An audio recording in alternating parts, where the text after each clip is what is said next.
የጉራጌ ዞን ዋና አስተዳዳሪ አቶ ላጫ ጋሩማ በዞኑ ባለፉት የለውጥ ዓመታት የተሰሩ የልማት ስራዎች የዜጎችን ሁለንተናዊ ተጠቃሚነት በማረጋገጥ ላይ ይገኛሉ ብለዋል። የተከበራችሁ ከወልቂጤ ከተማና እንደዚሁ ካበሼ ከቀቤና ልዩ ወረዳ የመጣችሁ ወንድማማችና እህትማማች የሆናችሁ መቼም አትለያዩ ህዝቦች፣ ክቡራትና ክቡራን፣ ማዕከላዊ ኢትዮጵያ ክልል ከተመሰረተ አጭር ጊዜ ቢሆንም በቆራጥ አመራሮች መሪነት ክልሉ ከነባር ክልሎች በተሻለ በሁሉም ዘርፍ አርአያነት ያላቸውን ተግባራት በመፈጸም ክልሉን መሪውንና የክልላችን ህዝቦች እንዲመስል አድርገዋል። በመደመር እሳቤ የተጀመረው ኢትዮጵያን ወደ ተምሳሌት ሀገር የማድረስ የብልጽግና ጉዞ ዳር ለማድረስ ሰባተኛው ጠቅላላ ምርጫ ሰላማዊ፣ ፍትሃዊ፣ ዴሞክራሲያዊና በብልጽግና ፓርቲ አሸናፊነት እንዲጠናቀቅ ማድረግ ይገባል ብለዋል። ባለፉት 8 ዓመታት የተገኙትን እነዚህን ታላላቅ ትሩፋቶቻችን በአግባቡ መጠበቅ፣ መንከባከብና ለቀጣዩ ትውልድ በክብር ማሻገር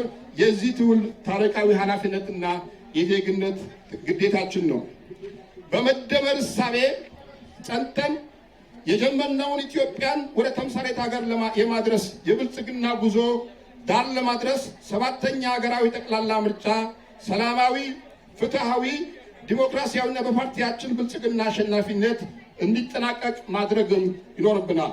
ያነጋገርናቸው የድጋፍ ሰልፉ ተሳታፊዎች ባለፉት 8 የለውጥ ዓመታት በሀገሪቱ በብልጽግና ፓርቲ መሪነት በተከናወኑ የልማት፣ የዲሞክራሲ፣ የሰላምና መልካም አስተዳደር ተግባራት የተገኙ የለውጥ ትሩፋቶች ተጠናክረው እንዲቀጥሉ በማለም ለፓርቲያቸው ብልጽግና ድጋፍ ለማድረግ ሰልፉን እንደታደሙ አስረድተዋል። የተሻለ ነገር ፓርቲው ሰርቶ ያሳየበትን በብዙ ፈተናዎች ውስጥ በብዙ ውጣ ውረዶች ውስጥ አልበገር ብሎ መሻሉን ለሀገሩ የሚጠቅመውን ለህዝብ የሚጠቅመውን ነገር ሰርቶ ያሳየ ፓርቲ ነው። ይህንም ህዝቡ እየደገፈና ወደ ኋላ የሚጎትተውን ነገር እየቀረፈ ከሱ ጎን የሚቆም ነው። ከእኔነት ወደ እኛነት መሸጋገር መቻል አለበት። ፖለቲካችን እንደ ሀገር ትላልቅ ሜጋ ፕሮጀክቶች ተሰርተዋል። ከዛም ውስጥ እንግዲህ የህዳሴ ግድብ በቅርብ ጊዜ የተጠናቀቀ በታሪክ መላውን የኢትዮጵያ ህዝብ ያነቃቃ ነበረ። እዛው መድረክ ላይ ደግሞ የጉባ ብስራቶች በሚል ወደ 30 ቢሊዮን ዶላር አካባቢ ፕሮጀክቶች ከማዳበሪያ ፋብሪካ እንዲሁም ደግሞ ኒኩሌር ፕላንትና ሌሎችም ለሀገር ዋልታና መከታ ሊሆኑ የሚችሉ ሜጋ ፕሮጀክቶች መሰረት ድንጋይ የተጣለበት በዚህ ባሳለፍነው ዓመት ላይ።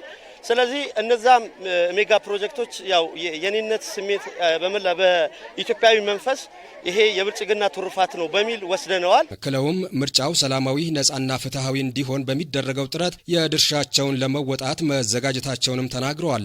በሌላ መልኩ ደግሞ የመጨረሻው ግባችንም የሚሆነው ፓርቲያችን ብልጽግና አሸንፎ የመሪነት ሚናውን እንዲወጣና በሴቶች ሁለንተናዊ ተሳትፎና ተጠቃሚነት የተጀመሩ ስራዎች ይበልጥ አጠናክረን እንደምንሄድና ከፓርቲና ከመንግስት ጎን በመሆን የሚባሉ ስራዎች ሁሉ በውጤታማነት እንዲጠናቀቁ የበኩላችን እንወጣለን። በርካታ ለውጦች ያየንበት ነው በብልጽግና ፓርቲያችን የተሰራ ከኮሊደር ልማት ጀምሮ ብንነሳ እስከዛሬ ድረስ በልባችን ውስጥ ብቻ የቀረ ስናዜምለት የነበረውን የህዳሴ ግድባችንን እውን ባደረግንበት ማግስት ይሄ ሰባተኛው ሀገራዊ ምርጫ ብልጽግናችን ከፍ አድርገን የብልጽግናችን ድምጽ እንዲሰማ በነቂስ ወጥቶ ብልጽግና ፓርቲውን እንዲያስተዋውቅ ያደረግንበት ነው ብዬ ነው ማስበው። በድጋፍ ሰልፉ ላይ የክልል የጉራጌ ዞን እና የቀቤና ልዩ ወረዳ ከፍተኛ የመንግስት የስራ ኃላፊዎች እንዲሁም ከጉራጌ ዞንና ቀቤና ልዩ ወረዳ የተውጣጡ አባላትና ደጋፊዎች ተሳትፈዋል።